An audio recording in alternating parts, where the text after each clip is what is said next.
Good afternoon, everybody. Today I am going through this 2-gallon bucket. I'm going to be washing and sifting this material. This is old stock material from back when you could collect at Opal Butte here in Oregon. It was originally a 25-pound bucket. I picked through a little bit of the material, but not much of it, so it's mostly full. It's a 2-gallon bucket, and I've got my 4 screens set up in my sink out here, so let's get to sifting some material. Some of this material is nice and clear, others is milky, like a peachish color.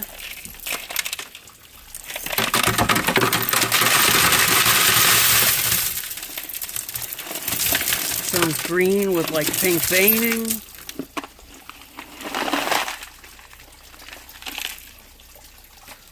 It's really pretty stuff. Let's catch that piece that went over the edge. And some's yellow. That's a nice big chunky yellow. Get it in the frame. And it's layered. And it's dusty, so there we go. There's the dust off of it. And right off the bat, there's a nice little piece of green. There's also some chalcedony in here. There's a piece of chalcedony. Some pink, like peachish color.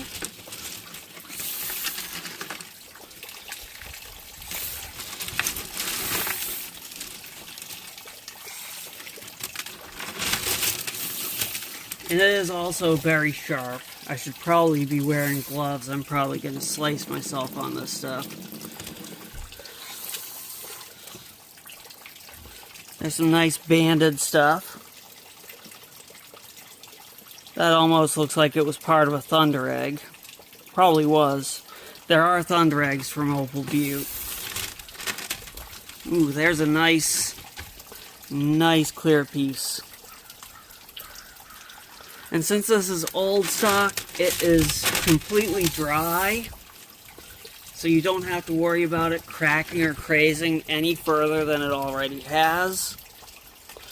Typically with this stuff, you have to dry it out very slowly after you collect it, or else it has a habit of cracking and crazing and crumbling. So you can't really do much with it, but if it's already dry, you can do whatever you want with it.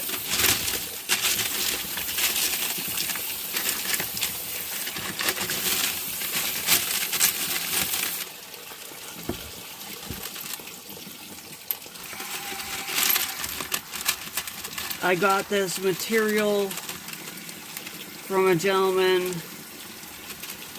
who had had it for a long period of time, and he was selling it at the Mount Hood Rock Club's fossil show by the bucket, and I picked this up off of him at the show.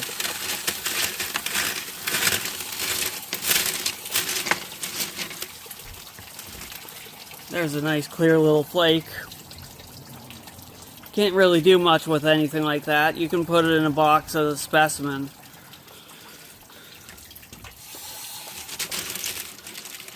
But it's still really cool.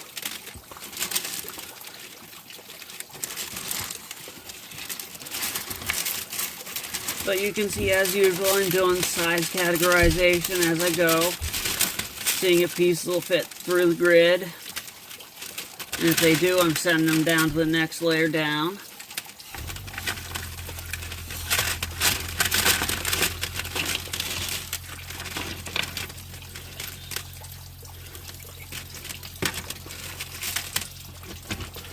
There's a nice, interesting little piece of chalcedony with all sorts of little botryoidal little formations on it. That's really cool. I'll put that up there so it doesn't break while I'm shuffling things around. There's a piece with some creams and yellows and some greens and browns and almost some reds in there and some white. Just all sorts of stuff going on in that one. Some of what you find is what they'd call girasol opal. And it's like this. It's like milk glass. Kind of a bluish tint to it. And kind of milky. Here's another piece of chalcedony that formed around a piece of opal. And then you see it formed like fingers inside the opal, and it formed inside some white opal there. So that's pretty cool. I'll put that up there. Here's some of that like peachish colored stuff that I was telling you about. It fractures in some really odd patterns. Always just weird shaped chips when you find that stuff. There's a little piece that formed in a seam. You can see it formed up against another rock there, and then it's got a white cap on the other side.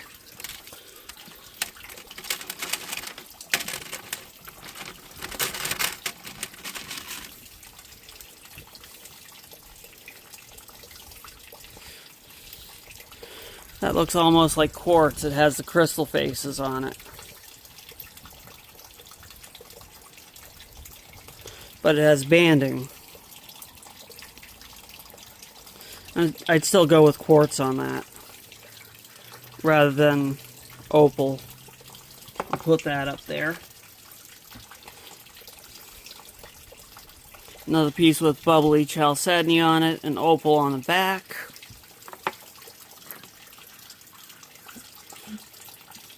Another piece of botryoidal chalcedony with this time a yellowish green opal on the back.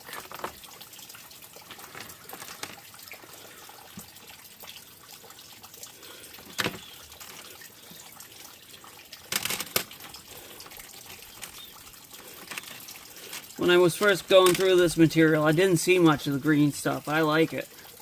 This one's nice and clear. Oops. Come on. Focus. Focus.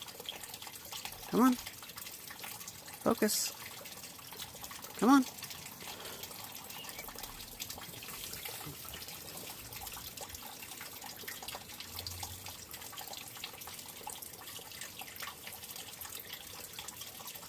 There we go.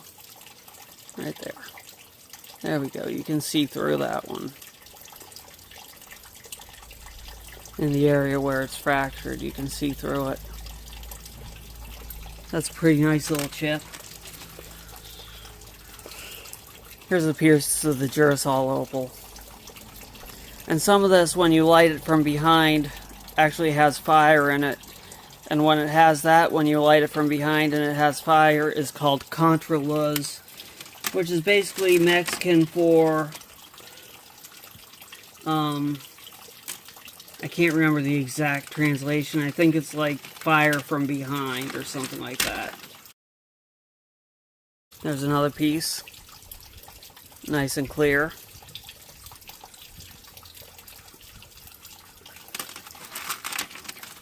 But yeah, there's some really nice stuff in here. It's old stock, as I said. Nowadays you cannot collect there. It's all the mountain, and all the area surrounding the mountain is all privatized, privately owned, so there is no more collecting in even the general area of Opal Butte,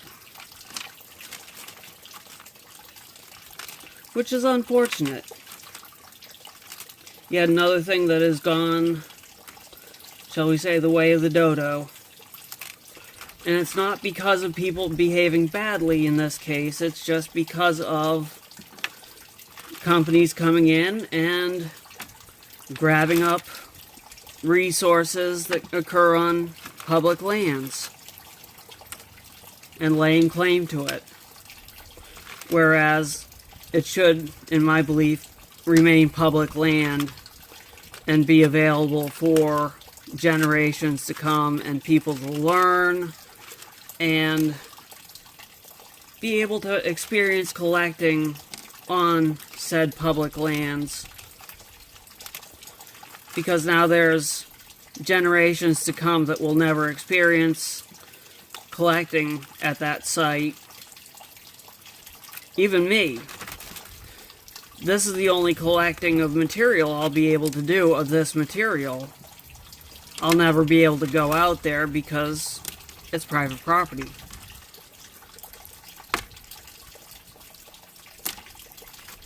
And that's sad.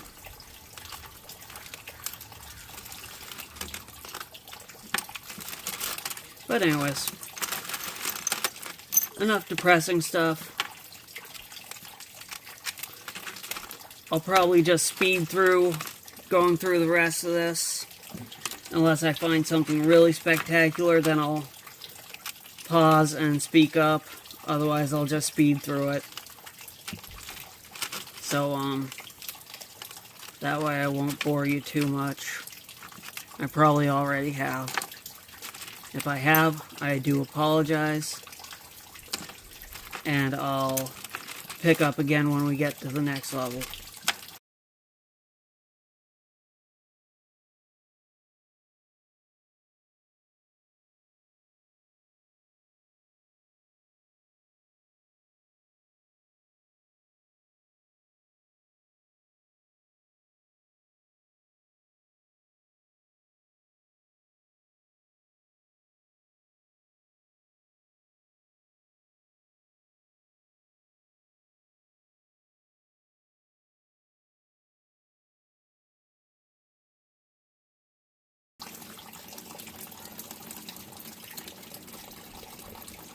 Crystal clear, but it's got brown zoning in it. Brown and yellow.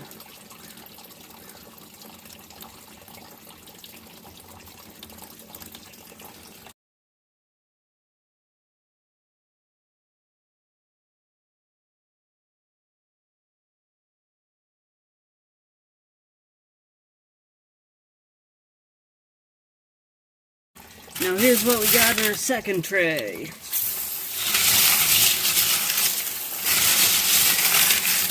Little charcoal bits.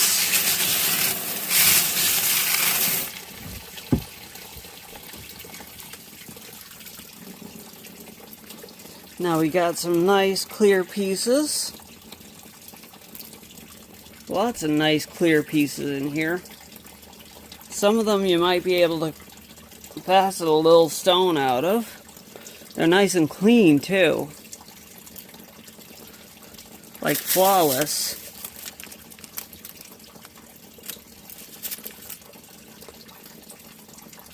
That one's got a few minor fractures in it.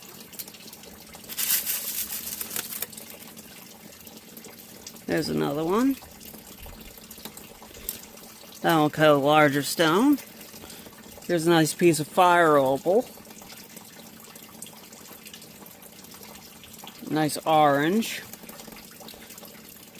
That'll cut a nice stone. That'll cut a few small stones out of that one. Piece of thunder egg.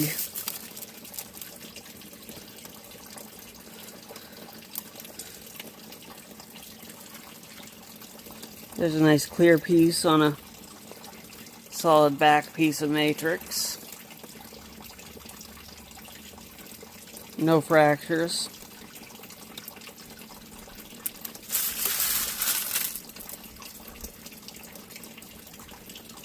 No fractures in that piece either. Some of these I'll have to check with the flashlight, see if they have any fire. Some of them will probably just go in like a little bottle, like this piece. But yeah, pretty little pieces. And then we got our next screen down, which is even smaller. Oh, there's the tack that held the number tag in place. That's not opal. Obviously.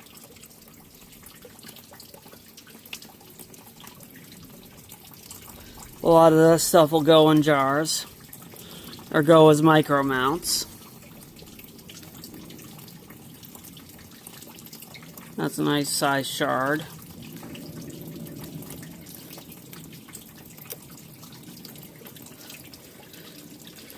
But yeah, a lot of cool stuff.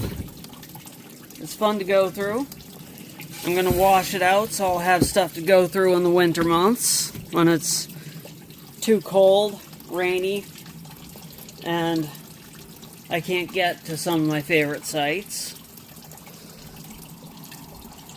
But there we go, there's the first batch, and I'm just going to keep going through it, so I'll let you go do what you need to do, and I'll just keep at this. And I won't bore you to death, more than I already have. So, there we go.